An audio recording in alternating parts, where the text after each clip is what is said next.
Graças a Deus, queridos, nós, um pouco atrasado o nosso horário costumeiro, hoje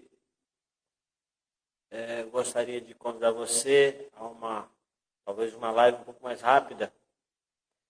Eu gostaria de, antes de ler a palavra do Senhor, antes de meditar um pouquinho, eu gostaria de poder orar com você. A nossa live na terça-feira,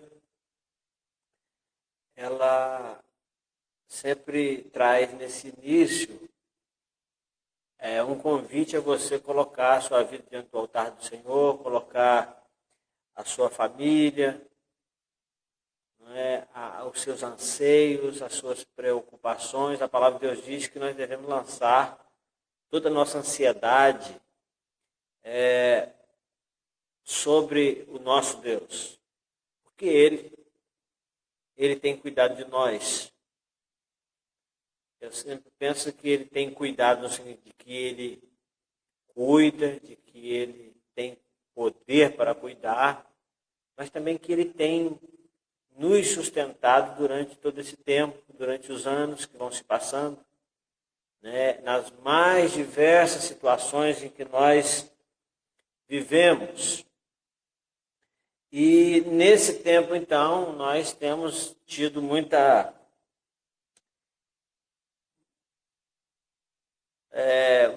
situações, muitas questões relacionadas a essa pandemia, a todos esses rumores, a todos esses medos, a todas essas ansiedades, angústias. Aí vem a depressão, vem a síndrome do pânico, a ansiedade. Não é? Então nós precisamos nesse tempo exercer a nossa fé, exercitar a nossa fé. Nós precisamos usar da nossa fé. O salmista no Salmo 23, ele fala algo que você já conhece bem no Salmo 23, ele diz assim, olha, é o Senhor meu pastor, então nada me faltará. Na maioria das vezes nós olhamos para esse texto como um nada faltará, no sentido de só coisas que aos nossos olhos são bênçãos. Quando eu digo coisas que são bênçãos, eu sempre digo coisa que aos nossos olhos são bênçãos, é porque, na verdade, se nós cremos que Deus é bom, que tudo que Ele faz é bom, então vamos entender então que quando Ele permite as situações adversas, as adversidades na nossa vida, significa que há algo que Ele precisa fazer, algo que Ele quer fazer em nós. E quando o salmista diz que nada faltará, eu me volto para aquele texto que diz assim, olha, tende por grande alegria o fato de passar por várias provações, por várias lutas. Você vai ver na palavra de Deus o tempo todo deixando claro que o povo de Deus, os filhos de Deus, sempre vão estar vivendo numa luta. Por quê? Porque em todo tempo a nossa carne quer algo, a nossa alma anseia por algo que não está de acordo com o que o Espírito precisa, com o que o Espírito quer. Então, a Bíblia diz que o Espírito está pronto, mas a carne é fraca. E a alma tem que decidir sobre quem é que vai comandar a situação. Nosso coração precisa decidir quem é que decide a nossa vida. Se é a carne, se é o Espírito. E é exatamente aí que entra a fé. Por quê? Porque a Bíblia diz que é com o coração que se crê. Não é com a carne, não é com o Espírito. É com a alma, é com o coração. Então, entre a luta da carne e o Espírito, está a nossa alma. está o centro das nossas vontades, das nossas emoções, do nosso poder de decisão. Então, quando o salmista diz que nada faltará, ele está falando que não vai faltar bênçãos de Deus, proteção de Deus, ajuda de Deus, mas também que não vai faltar as situações adversas, até porque como que você um dia diria que venceu algo se você nunca lutou? Como você pode dizer que você teve fé e que Deus te deu vitória em alguma coisa se você nunca passou por situações difíceis? Aí ele fala assim, porque o Senhor é que me faz deitar em verde espaço, me guia mansamente a águas tranquilas, refrigera a minha alma. Guia-me pelas veredas da justiça por amor do seu nome. Ele diz, ainda que eu andasse pelo vale da sombra da morte. Ele está dizendo, olha, esse pastor que nada deixa faltar, ele não vai impedir que o vale de sombra da morte aconteça, mas ele vai estar comigo lá, cuidando de mim, me consolando e me guiando no lugar certo, vara e cajado.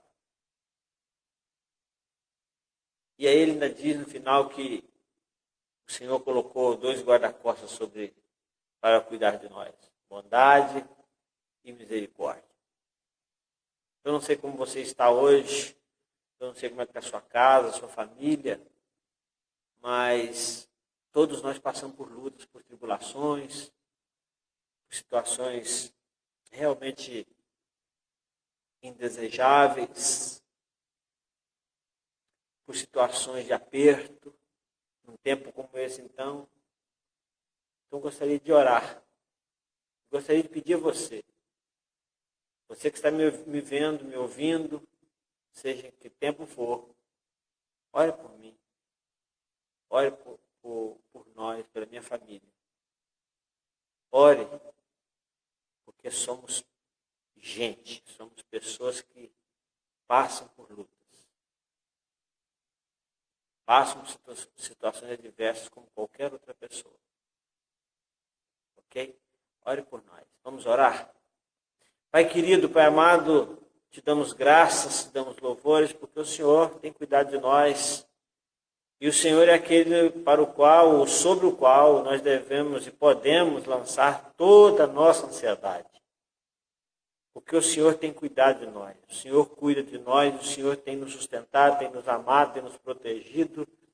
E a ti toda a honra, toda a glória. Nessa hora, Deus, eu quero colocar diante do Senhor cada família, Deus. Que seja o dia que for, seja a hora que for. E também, ó Deus, de uma forma muito especial, essas famílias que nesta hora representadas por aquelas pessoas e essas pessoas que estão nos vendo agora e participando dessa live ao vivo.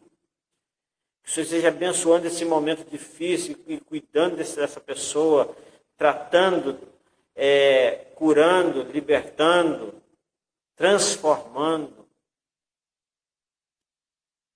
consolando. Ó Deus, cuida dessa vida. Essa vida que tem passado por lutas na saúde. Ministra sobre ela, Deus, o bálsamo do Senhor, o entendimento do Senhor. E sendo esta a vontade do Senhor, estando, ó Deus, dentro dos teus propósitos, que o Senhor venha curar essa pessoa.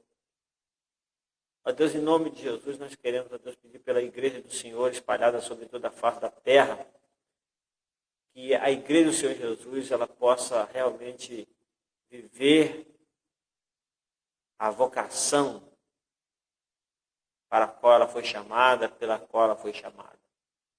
Pai, em nome de Jesus, ministra sobre nós, ministra sobre a tua igreja, ministra sobre a nossa vida, Pai, sobre as nossas escolhas, sobre as nossas indecisões, sobre a nossa escuridão. Cuida de nós, Deus. Ajude-nos, ó Deus, a entender os teus propósitos. Ajude-nos, ó Deus, a entender as situações que estamos vivendo exatamente agora. Nós oramos, ó Deus, e abençoamos cada família em nome de Jesus. Amém.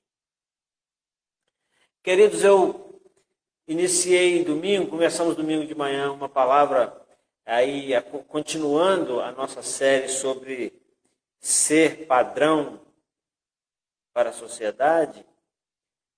E chegamos ao ponto em que Paulo diz para Timóteo, lá em 1 Timóteo 4,12, ele diz assim: seja exemplo dos fiéis na fé. E aí, a nossa conversa foi tão interessante que nós não conseguimos terminar o assunto. Vamos tentar terminar domingo que vem, né, irmãos? Porém, a ideia não é terminar um assunto, começar e terminar um assunto. A ideia é entender, ou pelo menos buscar entender. E nós começamos a trabalhar a ideia de fé, esse ser exemplo na fé. Então, quando se pergunta o que é fé, nós temos muitas respostas sobre fé. Mas eu gostaria de destacar aqui pelo menos 3 definições de fé que nós ouvimos, nós conversamos. Primeiro, que fé é convicção. Fé é uma convicção. Por isso é que a outra palavra que nós vamos destacar aqui é que fé é certeza. Nós vamos observar isso, inclusive, naquela definição bíblica, naquele pensamento bíblico do autor aos Hebreus, quando ele diz que fé é a certeza das coisas que se esperam. É o fim fundamento das coisas que se esperam e a prova, a certeza daquilo que você ainda não viu. Então, quando a gente pede alguém para definir fé, geralmente as pessoas vão citar Hebreus 11:1. Mas uma das coisas também que a gente vai perceber que fé é loucura. Fé é uma loucura. Crer é um negócio, como eu gosto de dizer, um negócio muito doido. E nós aprendemos que crer é algo tão interessante, mas a gente não crê com o espírito e nem com a carne, a gente crê com o coração. Ou seja, a responsabilidade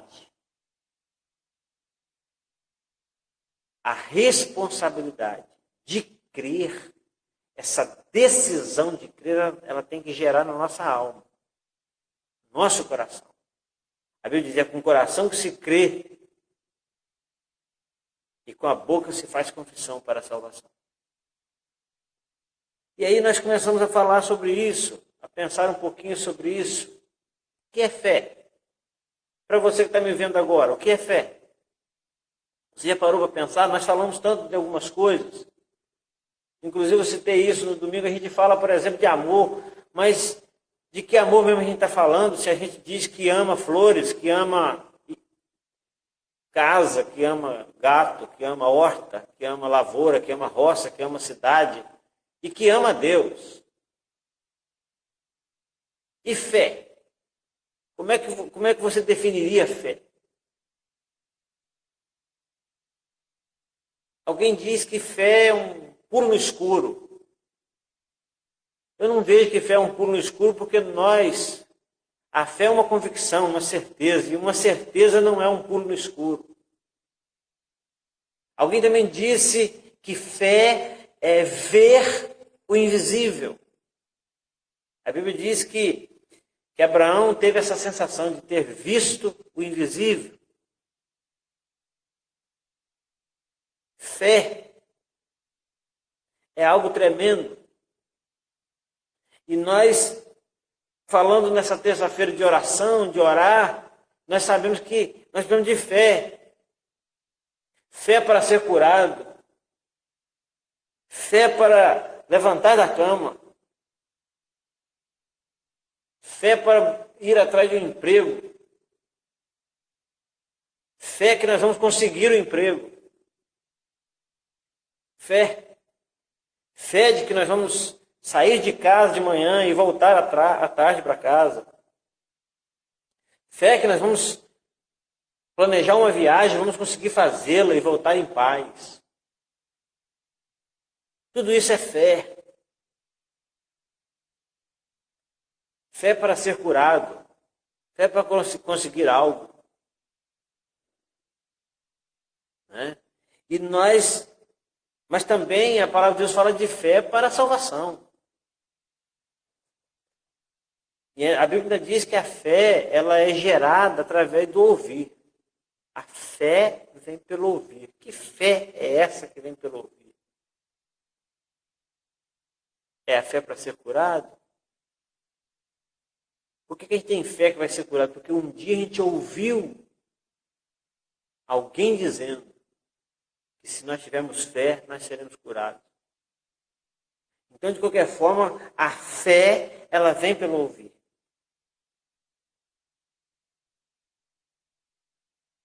E aí, a gente poderia aqui citar uma série de situações, uma série de tipos de fé. Inclusive, eu gostaria de lembrar aqui que fé não é algo exclusivo de crente. Então a fé, ela não se existe uma fé cristã, por exemplo, uma fé evangélica. Eu estava pensando que dentro da fé que nós poderíamos chamar de fé evangélica, se é que eu posso colocar essa palavra aqui, esse nome aqui, então nós vamos ver que existe essa fé que muda o homem. Como a Bíblia diz, de fé em fé, a fé vem pelo ouvir e o ouvir pela palavra de Deus. Essa fé que transforma o homem num crente em Jesus Cristo, num servo de Deus, numa serva de Deus. É pela fé. A Bíblia diz que nós somos salvos pela graça mediante a fé. A Bíblia diz que nós somos justificados pela fé. Então a fé precisa estar presente em nós, em todo o nosso contexto evangélico, cristão. Mas dentro dessa palavra fé, nós também vamos entender que fé é um conjunto de crenças. E como conjunto de crenças, que para mim fé é uma crença. Fé é crença. Com o coração se crê. Quando alguém clamava a Jesus por algo, Jesus falava, você crê nisso? Jesus disse para Marta o seguinte, Marta, se creres, olha, é pela fé.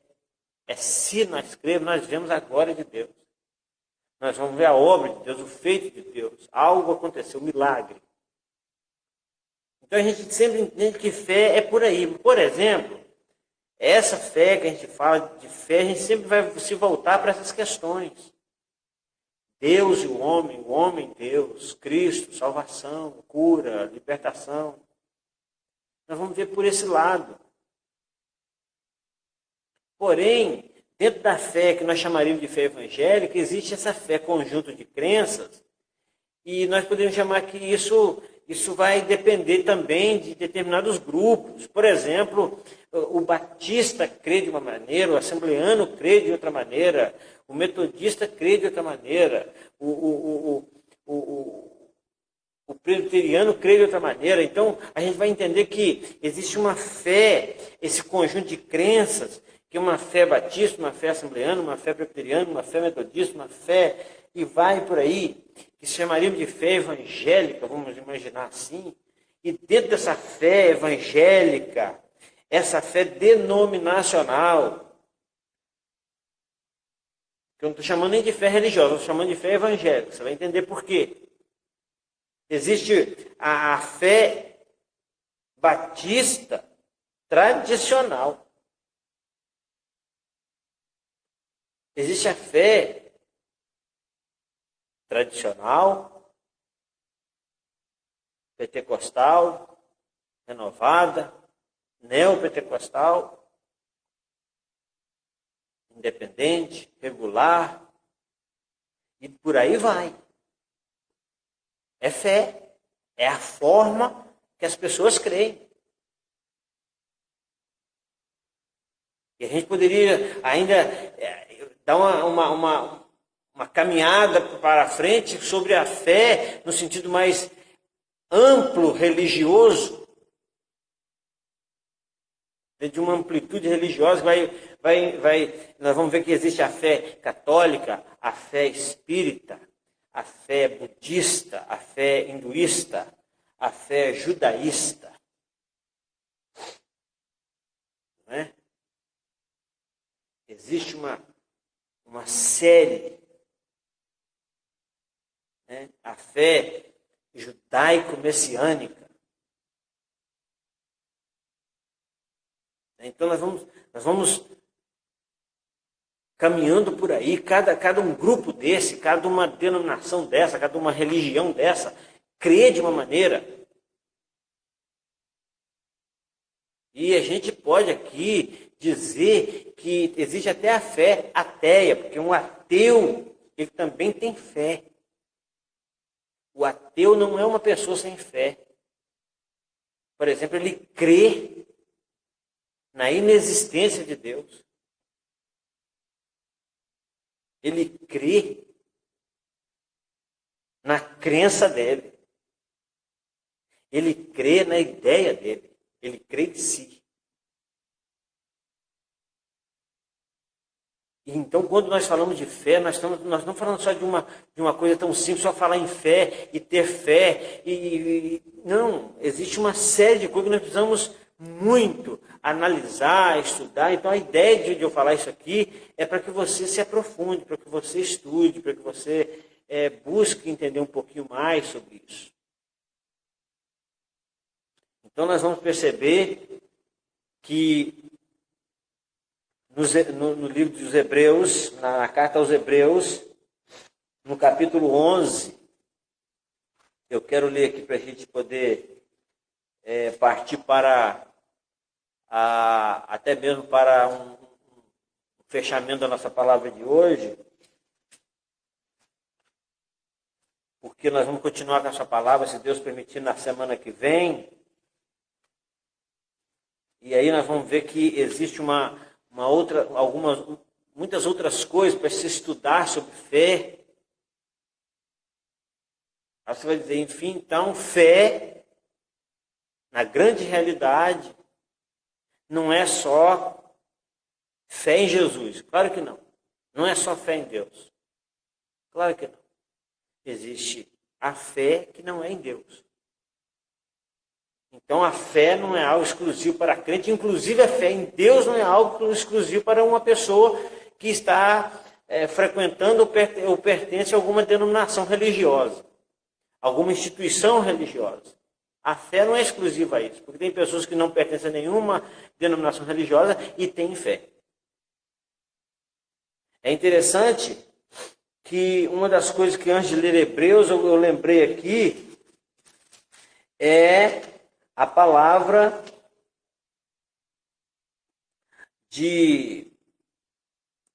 em Tiago, que vai dizer o seguinte, olha, você tem fé? Faz bem. Você tem fé? Fazes bem. E essa palavra é muito interessante. Quando o Tiago me pergunta, você tem fé? E eu respondo sim. E ele diz, olha, fazes bem. Mas ele continua o texto dizendo o seguinte, os demônios também creem. E sabe do mais? Eles estremecem. Às vezes eu fico olhando para esse texto e pensando, Tiago estava... Não era uma indireta, era uma direta mesmo, dizendo, olha, acho que os demônios, nesse quesito, desta forma, eles creem melhor que você, ou eles têm um efeito melhor no que diz respeito à fé do que você, porque ele crê e estremece, você crê e nem estremece. Então, como é que você crê? Como é que você vê fé? A Hebreus 11. Hebreus 11. Por que eu estou querendo ler com você Hebreus 11? Porque você já conhece o versículo, o texto, que fala sobre aquelas pessoas que lutaram, venceram batalhas e tiveram seus nomes nessa lista de Hebreus 11, porque venceram pela fé. Fé em Deus. E quando se trata de fé em Deus, talvez é a única fé que a gente gosta de falar dela. Então diz assim, ora, na minha versão diz assim, ora, a fé é a substância das coisas pelas quais esperamos e a evidência das coisas não vistas. Porque por ela os antigos obtiveram bom testemunho. Através da fé, entendemos que os universos foram moldados pela palavra de Deus, de modo que as coisas que são vistas não foram feitas das coisas que aparecem. Pela fé, Abel ofereceu a Deus um sacrifício mais excelente do que Caim, pelo qual alcançou o testemunho de que ele era justo, testificando Deus sobre os seus dons, e através disso, depois de morto, ainda fala. Pela fé, Enoque foi trasladado para não ver a morte, e não foi achado porque Deus o trasladara, porque antes da sua trasladação, ele tinha testemunho de que agradara a Deus. Como é que se agrada a Deus? Olha o verso 6. Porém, sem fé é impossível agradar, porque é necessário que aquele que se aproxima de Deus creia que ele existe e que é galardoador daqueles que diligentemente o buscam. Então, a fé é algo muito especial. E às vezes nós temos fé em algumas coisas. Então, fé também traz a ideia de acreditar. E uma vez nós aprendemos que fé ela tem pelo menos 3 aspectos, 3 formas de fé. Seria a fé temporal, essa fé que você crê em algo por um tempo, porque você não precisa de mais do que um tempo para crer que tal coisa vai acontecer. Por exemplo, você crê que vai sair de casa e vai voltar à tarde, e você sai, e quando você chega em casa à tarde, você não precisa mais ter fé de que você vai chegar em casa, porque você já chegou. Então a fé que você tinha, a necessidade de fé que você tinha, o objeto da fé, o objetivo da sua fé, ele já se cumpriu. Você tem fé que tomando analgésico, sua dor de cabeça vai passar, e quando ela passa, você não precisa mais crer que o comprimido vai fazer efeito, porque ele já fez. Isso nós chamaríamos de fé temporal. Você crê que vai sair de casa e chegar no templo da sua igreja, e ao chegar, você não precisa crer mais que você vai sair de casa e chegar no templo que você já chegou. Mas é uma fé. Você saiu de casa pela fé. Chegou pela fé. Ou tendo fé, ou mediante a fé. Mas também existe aquela fé que nós chamamos de assentimento intelectual, que é o fato de você acreditar em algo porque você ouviu falar, porque você leu sobre. Por exemplo, lembrei aqui de um exemplo agora. Por exemplo,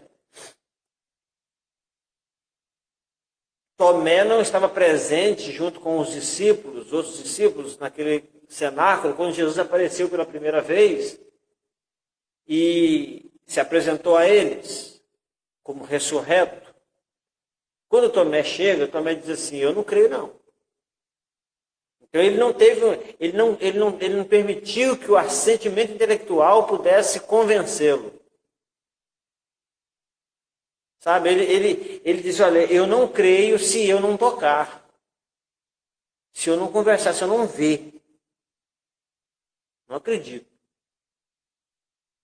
Então ele não permitiu que o assentimento, simplesmente o fato de outro ter contado, simplesmente pelo fato de que aquilo era uma história,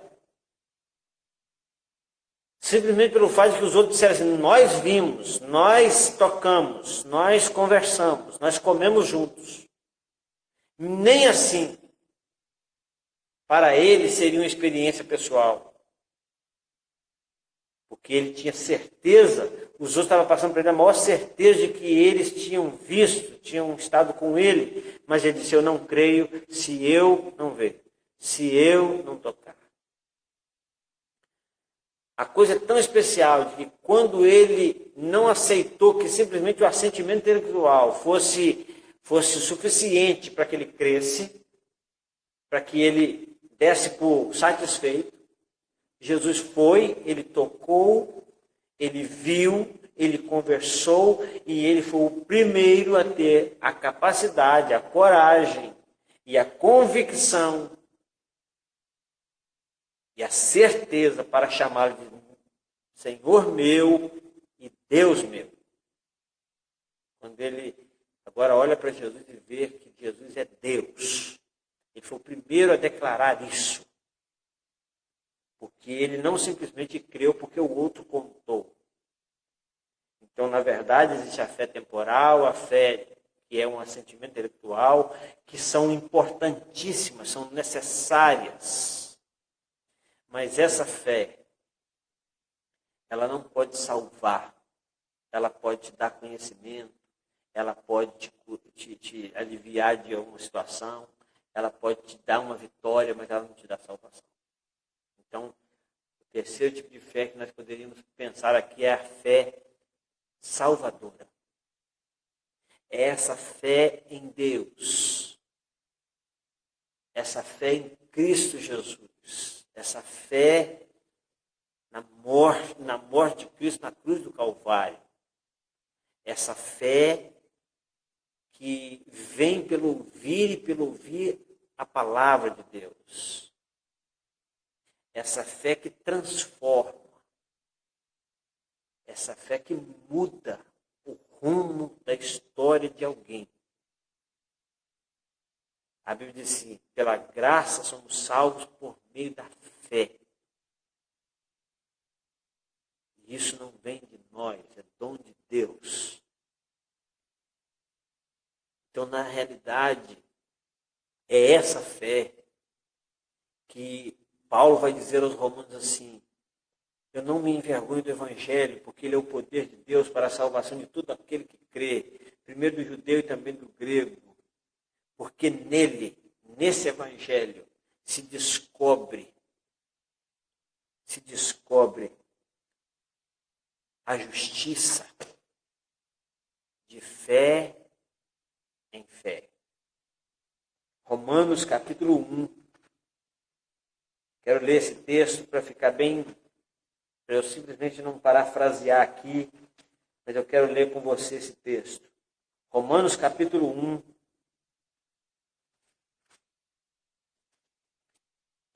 Romanos capítulo 1, versículo 16 e 17, vai dizer o seguinte: porque não me envergonho do Evangelho de Cristo, pois é o poder de Deus para a salvação de todo aquele que crê, primeiro do judeu e também do grego, porque nele a justiça de Deus é revelada de fé em fé. Como está escrito, o justo viverá da fé. A palavra de Deus diz que a fé é aquela que a pessoa que crê, ainda que esteja morto, viverá. Jesus disse isso. Então, na verdade, você vai perceber que em algumas situações Jesus não simplesmente diz a tua fé te curou, mas a tua fé te salvou. Então, quando nós falamos de fé, nós estamos falando de algo que nós precisamos repensar ela, porque nós precisamos entender que tipo de fé nós estamos vivendo. Talvez nós estamos sendo enganados, vivendo uma fé religiosa, denominacional, e achando que essa fé que está apegada a princípios religiosos, a preceitos humanos, onde várias denominações, cada uma com a sua fé, pregam a mesma Bíblia, a mesma salvação. Então, por que tem fé? Por que a fé de cada um dos grupos é diferente? Precisamos pensar nisso. Porque a fé na qual se descobre a justiça de fé em fé, a fé que transforma o Evangelho em poder de Deus para a salvação de todo aquele que crê, não tem a ver com religião, não tem a ver com preceitos humanos, mas tem a ver com o relacionamento com Deus. E isso não se faz com religião. Foi por isso que Jesus disse para a mulher samaritana: adoração a Deus, relacionamento com Deus, não tem a ver com o monte e nem com o templo em Jerusalém, tem a ver com o Espírito. Tem a ver com o Espírito. Se você não nascer da água e do Espírito, não faz se você pertencer a uma denominação religiosa. Então, que nós possamos buscar entender um pouquinho mais. Espero que essa palavra de hoje tenha dado a você o anseio de buscar um pouquinho melhor e buscar entender um pouquinho mais sobre o que seja essa fé que nós tanto falamos. Porque crer em preceitos humanos também é fé. Porque pertencer a uma denominação religiosa também é um tipo de fé. Não pertencer a nenhuma também é um tipo de fé. Por exemplo, está chegando o tempo das eleições, e por que você vai votar no seu candidato? Por causa da fé. Por que você vai apoiar tal candidato? Por que você vai fazer propaganda para ele? Vai conseguir eleitores para ele? Porque você tem fé nesta pessoa. E tem fé de que esta pessoa vai fazer algo que você aprova. Mas eu quero dizer para você que a fé que nós temos nas pessoas é a fé de que ele vai fazer algo que eu aprovo. Olha que palavra que vem agora. Que não estava programada. Mas a fé que nós temos em Deus é a fé que nos leva a fazer algo que ele aprova. Que Deus te abençoe. Que Deus te permita entender. Que Deus te faça crescer um pouco mais. Que Deus nos faça crescer um pouco mais. E que possamos ter entendimento de qual é realmente o tipo de fé que nós estamos exercendo, executando, exercitando. Então, que nós possamos viver a pura fé em Cristo Jesus. E o resto é resto. Nós ainda vamos estudar um pouquinho mais sobre fé na próxima semana. Se não encerrarmos na próxima semana, vamos passar para outra, mas uma coisa é certa. Eu quero poder aprender o máximo que eu puder nesse período, que é pouco. Aprender um pouco mais sobre fé. Deus te abençoe. Deus abençoe sua casa, sua cidade, seu estado, sua nação. É a nossa oração. É o nosso desejo. Em nome de Jesus. Amém. Pai querido, Pai amado, louvado, exaltado seja o teu nome. Muito obrigado por esta palavra. Abençoe cada vida. E que a graça do Senhor, a paz do Senhor, o amor do Senhor, as consolações do Senhor sejam sobre cada vida. Em nome de Jesus. Amém e amém. Deus te abençoe, querido, e até quinta-feira, se Deus assim nos permitir.